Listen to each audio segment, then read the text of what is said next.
The plush ballroom shimmered with the decadence of $1 million chandelier, sparkling like the false promises of my family. I stood awkwardly in the corner, feeling like a ghost at my own family reunion, surrounded by laughter that pierced through the air like a knife. It wasn't the laughter I missed, it was the warmth that seemed eternally out of my reach. My heart raced as I watched my cousin, Tiffany, the quintessential golden child, bask in the glow of attention from our relatives.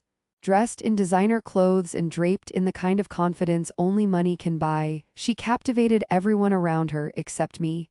"Alex, come join us," my Aunt Margaret called out, her voice dripping with artificial sweetness. I hesitated, feeling the familiar pang of dread in my stomach. Margaret was notorious for her sharp tongue, and I had learned over the years to tread lightly around her. There was a moment's pause before I gathered my courage and stepped into the spotlight, knowing that I was about to face the woman who had made it her life's mission to remind me of my inferiority. As I approached the center of the room, I could feel the eyes of my family on me, weighing me down like a shroud. My palms were clammy, and I could almost hear the whispers of their judgment creeping up behind me. "Look at Alex, always the underachiever," they seemed to echo silently. I took a deep breath, trying to quell the rising tide of shame that threatened to engulf me. "Gather around, everyone," Aunt Margaret called once more, clapping her hands together as if summoning a congregation. "I have an important announcement to make." The murmurs grew louder, excitement fluttering through the air. I felt a knot tighten in my throat. This was either going to be a declaration of wealth or a public execution. "There's been a change in the family will," she said, her eyes narrowing as she turned to me, a wicked glint dancing in her gaze. "And I'm afraid it's not favorable for everyone." Her lips curled into a smile that didn't reach her eyes, a predator savoring the moment before the kill. My heart plummeted. My family hung on her every word, their expressions morphed into a mix of curiosity and glee. It was almost as if they were watching a reality show unfold right in front of them. I could feel the color drain from my face as I prepared for the inevitable blow. "And I've decided," she continued, her tone dripping with satisfaction, "to cut Alex completely out of the inheritance." The room fell silent, and for a moment the world stopped spinning. Time seemed to stretch in that poignant instant as if the very universe had paused to bask in my humiliation. A sickening wave of embarrassment flooded me. How could she? I thought, clutching my chest as if to keep my heart from bursting. In front of all of them? I could feel the stares piercing through me, 1,000 daggers of judgment and smirking satisfaction from those who had always viewed me as lesser. I fought to keep my composure, but the warmth of tears threatened to betray my anger. Tiffany, standing there gleefully soaking in the attention, smirked at my discomfort. She had always been my aunt's favored child, a flawless image of success that I could never compete with. I could almost hear her thoughts, "Good riddance." It was a feeling I had grown all too accustomed to, being the unwanted guest at the family feast. "What do you mean, cut me out?" I managed to choke out, my voice a strangled whisper. I could feel the collective excitement of my relatives as they geared up for the spectacle, their eyes twinkling at my dismay. Margaret leaned closer, her voice low, laced with venom. "I've given you every opportunity to prove yourself, Alex. But you squandered it all. You chose your pitiful little life over the legacy of this family. You're just not worth the investment." Each word sliced through me like a serrated knife, leaving wounds that would take a lifetime to heal. My hands shook as the anger boiled within me, tangled with a deep-seated shame. The disparity between my life and that of my cousin flashed before my eyes. When had I become the disgraceful branch of this family tree? I could see them whispering behind their glasses of wine, their laughter ringing hollow in my ears. They would never understand the pain of living constantly in someone else's shadow. If you've ever been underestimated by family, you'll understand every part of what happened next, I thought bitterly. As the initial shock began to dissipate, I felt the iron grip of humiliation slowly evolve into something else, a spark of resolve. Margaret's voice faded into the background as I locked eyes with her, a mixture of anger and determination coiling in my gut. I had spent my life feeling small next to her towering expectations, but that night, something shifted. I was tired of being the punching bag, the family disgrace. Around me, conversations resumed, laughter bubbled once more, and the party continued as if nothing had happened. I was a ghost, invisible and discarded. But beneath that surface, a fire was igniting within me. The seed of defiance began to take root. I turned on my heel and stormed out of the ballroom, determination coursing through my veins.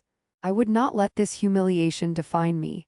I had dreams that extended beyond this gilded prison, aspirations that sparkled brighter than the chandeliers above. And unbeknownst to my family, there was a power within me that would soon change everything. As I left the ballroom, I felt like I was stepping into a new chapter of my life, one where I would no longer be the forgotten child in the shadows but would rise from my ashes, stronger and more formidable than they could ever imagine. The evening sting lingered, but it also ignited a spark. Little did they know, the wool was not the only thing that was about to be revealed. I had plans, secrets tucked away, and a resolve that refused to let their scorn dictate my future. The real story was just beginning. A wave of shock washed over the room, reverberating off the gilded walls like echoes of my own despair. My heart raced, each beat a reminder of the humiliation I had just endured. The stunned silence that followed Aunt Margaret's announcement felt heavy, and I could sense the uncertainty creeping into the eyes of my relatives.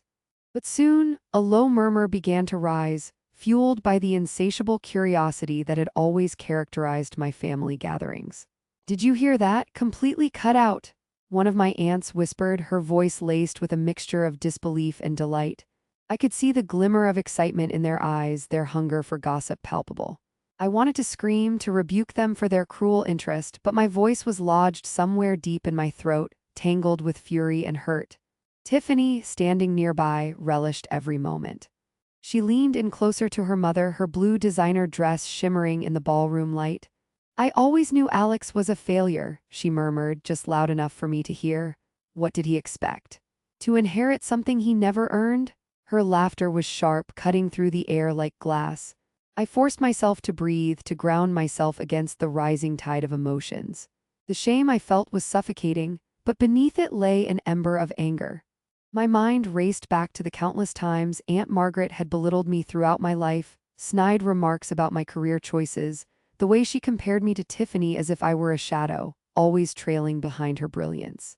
Maybe I'm just not meant to be part of this family, I thought bitterly. Yet, as I stood there feeling the weight of their scrutiny, a flicker of defiance ignited within me. I had been underestimated for so long, but perhaps it was time to reclaim my narrative. "Enough," I finally managed to say, my voice shaking but resolute. "You think this is a game? That you can just decide my worth based on your standards?" The words spilled out, surprising me with their intensity.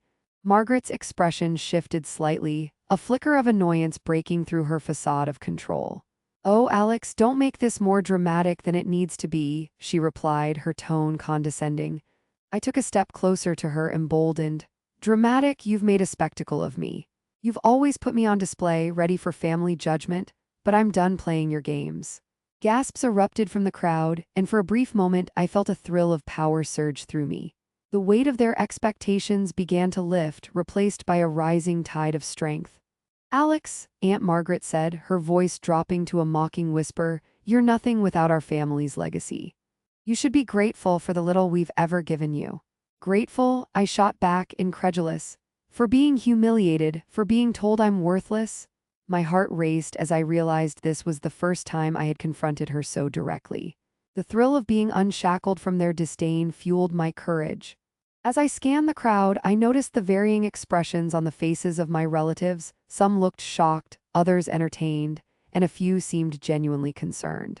But the ones I couldn't ignore were the familiar faces that had always been my tormentors, drawn to the drama like moths to a flame.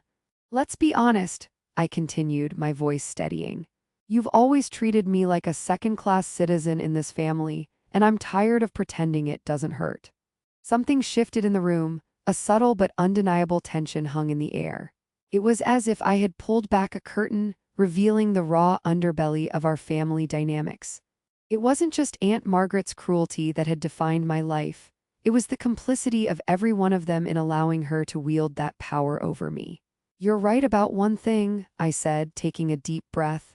"I may not have the privilege you all do, but I have my dignity, and I refuse to let you take that away from me any longer." Tiffany crossed her arms, her smirk faltering. "You think this will change anything? You'll still be the same loser we all know." Maybe, but I'll be a loser who stands up for themselves, I replied, the words tasting sweet, like a victory I hadn't realized I was craving. With that, I turned on my heel and made my way toward the exit. Their voices faded behind me as I walked out of the ballroom, the gilded doors closing off the world of judgment and scorn. Once outside, the cool air hit me like a refreshing balm. I leaned against the wall, my heart racing. I had finally stood up to the family that had belittled me for so long. The rush of anger mixed with exhilaration coursed through my veins. But as I stood there, a new realization settled in. If I wanted to change my situation, I needed more than just a moment of rage. I needed a plan. That night, lying in bed, I reflected on my life. The comparisons had always stung, but I began to see them through a new lens. Tiffany's privilege had never been a reflection of my worth. It had been a product of Aunt Margaret's favoritism, a toxic dynamic that had left me feeling lesser. Maybe I had squandered opportunities, but I was not without talents or dreams. The sting of my aunt's words lingered, but they also fueled a determination to reclaim my narrative. I knew I had skills I had never shared with the family, creative pursuits, and a passion for entrepreneurship that had been overshadowed by their expectations. Perhaps it was time to invest in myself to explore those hidden talents further. I resolved to step into my own power to break the cycle of emotional manipulation and to forge a path that was authentically mine. As I drifted off to sleep, a sense of calm washed over me. It was the first time in years that I felt like I was in control of my destiny. The next chapter of my life was unfolding, and I was ready to embrace it. The tension crackled in the air like static electricity, each glare from my relatives carrying a weight I could no longer bear. Yet, amid the chaos of their whispers and pointed fingers, something inside me shifted. I felt a surge of strength rising, igniting a fire that I had long kept buried beneath layers of shame and doubt. Maybe I'm not meant to be part of this family, I had thought. But standing there, confronting the very people who had belittled me for years, I started to realize that perhaps it was them who didn't deserve me. The humiliation I had suffered was merely a catalyst, awakening a part of me that had lain dormant for far too long. As Aunt Margaret's eyes flashed with annoyance, I locked onto the flicker of power within me. I had long been painted as the underdog, the family disappointment, the one who could never rise to their standards. But beneath that veneer of inadequacy, I had been quietly cultivating a skill that would change everything. While my relatives focused on their extravagant lives, I had been investing in stocks, a pursuit I had kept secret, away from their judgmental eyes. It had started as a hobby during long nights spent alone, watching financial news and analyzing market trends. I had discovered a knack for it, a talent buried beneath the weight of my family's expectations. Each investment I made was a small rebellion against the narrative they had crafted for me, a narrative where I was destined to fail. At first, it was just a few $100s, money I had saved from odd jobs, but as I educated myself and made calculated moves, my portfolio began to grow. I had watched my investments flourish, years of careful planning and instinctual decision-making culminating into a hidden wealth that rivaled Aunt Margaret's own. What she didn't know was how much I had accumulated while she dismissed me as unworthy. Enough, I repeated, this time louder, my voice projecting through the chatter. You think this is a game? I turned to face them fully, channeling every ounce of indignation I felt. I'm not some pawn in your wealthy little chess game. I'm done letting you dictate my value. The whispers quieted, and for a moment, the only sound was my own pulse pounding in my ears. I could see the mix of shock and intrigue on their faces, as if they were watching a live performance unravel. Aunt Margaret stepped forward, her well-manicured fingers tapping against her chin, her expression a mix of disdain and curiosity. "Oh, Alex," she scoffed, but there was a tremor in her voice. "You've always been good at making a scene, but what do you really have to show for it? Have you made any real money?" That question hung in the air like a challenge, igniting something fierce within me. I could feel the weight of their collective scrutiny pressing down harder. But instead of shrinking back, I felt the urge to step forward into the light, to reveal the truth they had always overlooked. "Actually, I have," I replied, my voice steady and clear. "I've been investing on the side and I've turned my savings into a significant amount, more than you can imagine." The words felt like a declaration, a brave step into my own power. Gasps echoed among the crowd, a mixture of disbelief and curiosity rippling through the family members. I could see Tiffany's eyes widen, her fascination morphing into jealousy. The realization that I had been quietly thriving while they undermined me cut through the air like a knife. Investing, you? Margaret's laugh was incredulous, but I saw the flicker of doubt in her eyes. What could you possibly know about stocks, Alex? You've never even held a proper job. Maybe that's because I've been too busy learning how to make my own fortune, I shot back, each word laced with newfound confidence. While you all were busy preparing for your next extravagant vacation, I was busy building my future. The room fell silent, and in that moment I could almost hear the wheels turning in their minds. I had flipped the script. The underdog was no longer the one in the shadows. I was stepping into my own light. What if it's true? I could see the doubt creeping into their expressions as they processed the possibility that I might be more than just the family's disappointment. I took a deep breath, knowing that I had to go further to completely shatter their preconceived notions of who I was. While you all assumed I was nothing, I was learning, adapting, and growing, I continued. I've been working with a financial advisor, taking classes, something you all wouldn't know anything about since you've never been interested in anything beyond your privilege. The words slipped out, and I felt a surge of adrenaline wash over me. Aunt Margaret's face twisted into a mask of disbelief, and for the first time she faltered. "You're bluffing," she said, her voice shaky. "What evidence do you have?" "I don't need to prove anything to you," I replied, my heart racing. "But just know that the tables are turning. I may not have your wealth, but I've built my own, quietly and without your approval." The murmurs of my relatives began to swell again, this time filled with a mix of intrigue and concern.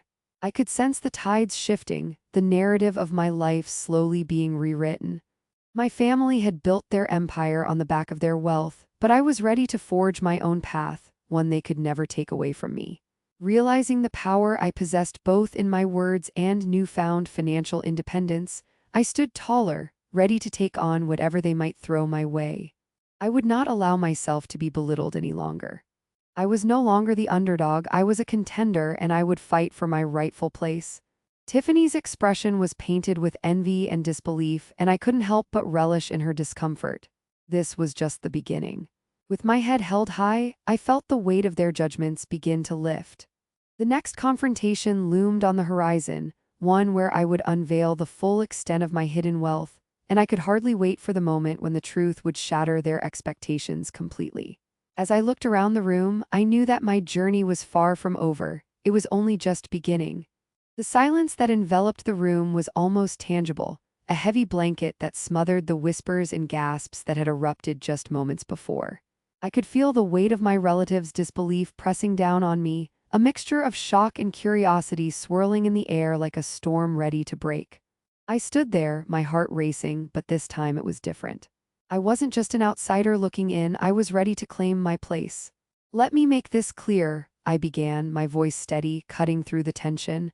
"I may not have been part of your world, but I have been building my own. You see, while you all were busy dismissing me, I was quietly investing in my future. And now, I have more than you could ever imagine." Margaret's face contorted in disbelief, her carefully crafted composure cracking at the edges. "You really expect us to believe that?" she challenged, her tone dripping with sarcasm. But I could see the flicker of doubt in her eyes, the way her confidence wavered just a bit. I had her attention now, and I wasn't going to let it slip away. "I don't expect you to believe me," I replied, a small smirk curling at the corners of my mouth. "I know you've never taken me seriously. But let me show you." I reached into my pocket and pulled out my phone, quickly navigating to my investment app. The screen lit up with numbers that represented years of hard work, calculated risks, and a determination to rise above the limitations imposed on me. As I turned the phone toward them, the gasps grew louder. "This is my portfolio," I said, my voice rising with excitement. "And it's worth more than your lavish vacations and extravagant lifestyle combined." I could see the reactions unfolding, eyes widening, mouths dropping open in disbelief, and the unmistakable shift in the atmosphere. This was the moment I had been waiting for.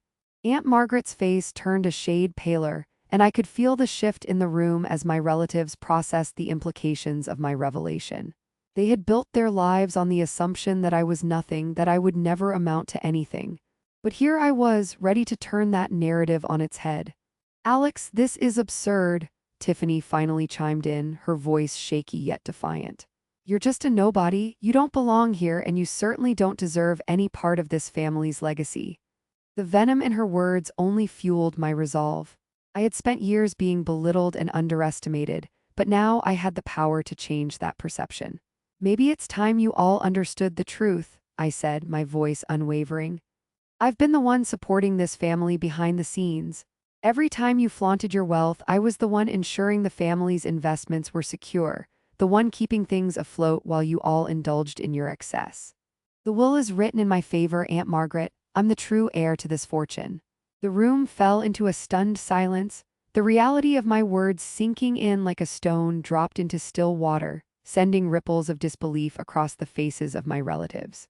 Margaret's expression morphed from disdain to something almost resembling fear. You're lying, she stammered, but her voice lacked conviction. I'm not lying, I asserted, my confidence surging as I felt the tide turning in my favor. I've been quietly funding your extravagant lives, and now it's time for me to reclaim what's rightfully mine. You thought you could keep me in the shadows, but I've been building my own empire while you underestimated me. The tension in the room escalated, and the whispers grew louder, a cacophony of disbelief and desperation. I could see the cracks in their facade, the realization that they had underestimated me for far too long. Aunt Margaret stepped back, her bravado crumbling as the truth of my words settled over her like a heavy cloak. This isn't how it's supposed to be, she whispered, her voice trembling. You were never meant to be the one in control. Maybe that's the problem, I replied, feeling a sense of liberation wash over me. You thought you could dictate my worth, but I've discovered my own value, and it doesn't rely on your approval. In that moment, everything shifted. I wasn't just the underdog anymore, I was the one holding the cards. I had transformed from the underestimated family member to a powerful figure, ready to assert my rightful place in this family. As family members began to murmur amongst themselves, I sensed a shift in their attitudes. The air was charged with uncertainty, and I could feel the balance of power tilting in my favor. I had finally broken free from the chains of their expectations, and it felt exhilarating. I'm done living in your shadow, I declared, my voice ringing with conviction. If you want to be part of my life, you'll have to recognize my worth. No more belittling, no more dismissing me. I am not your failure. I am your equal. The room erupted into chaos as my relatives processed the implications of my declaration. Some looked on in disbelief, while others exchanged glances filled with uncertainty. I stood tall, the fire within me burning brighter than ever, ready to embrace the future I had fought so hard to claim. As the dust began to settle, Aunt Margaret's expression shifted from anger to something resembling respect, albeit begrudgingly. You've surprised us, Alex, she admitted, her tone more subdued. But this doesn't change everything, you still have to earn your place here. Maybe earning my place starts with you acknowledging that I already have one, I countered, feeling empowered by my own words. I've proven my worth, and I won't allow you to dictate my future any longer. With that, I turned away from the stunned faces of my family, ready to embrace the life I had built for myself. I had learned that true wealth goes beyond money. It's about self-worth, respect, and the power to stand up for oneself. I wouldn't let anyone take that away from me again. As I walked out of the room, I felt a sense of closure wash over me. The journey had been painful, filled with moments of humiliation and doubt, but I had emerged stronger, ready to forge my path.